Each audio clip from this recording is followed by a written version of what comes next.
મારી મામીનો માસાનો છોકરાનો કાંઈ તો મને મેસેજ આવ્યો હતો કે ભાઈ હું MBA કરવા જાઉં છું, પણ યુએસમાં અમેરિકામાં એ પણ નોન સ્ટેમ ડિગ્રી કરાય કે ન કરાય? ભાઈ પાગલ થઈ ગયા છો?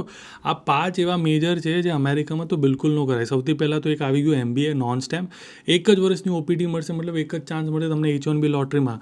અગર તમારો ભાઈ પૈસાવાળા છો, તમને તમારી 1-2 કરોડ આમ પડ્યા છે બેંકમાં અને તમે ઘરે અહીંયા આવીને ખાલી પાછા એક્સપિરિયન્સ લઈને જવાના છો અને પોતાનું બિઝનેસ કરવાનું, તો ઠીક છે ભાઈ, તો અલગ વાત છે.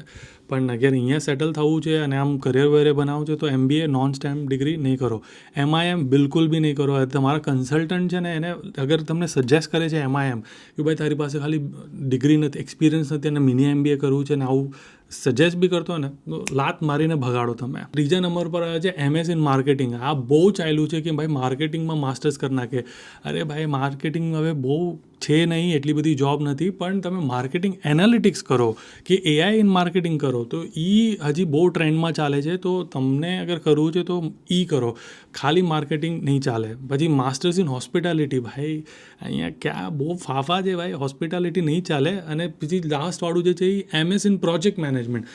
જો 2021-22માં બહુ ચાલતું હતું, પણ હવે બિલકુલ બી નથી. પ્રોજેક્ટ મેનેજરની વાટ લાગી ગઈ છે, કોઈ જોબ જ નથી એ લોકો પાસે. તો આ 5 મેજરથી તો દૂર જ રહો.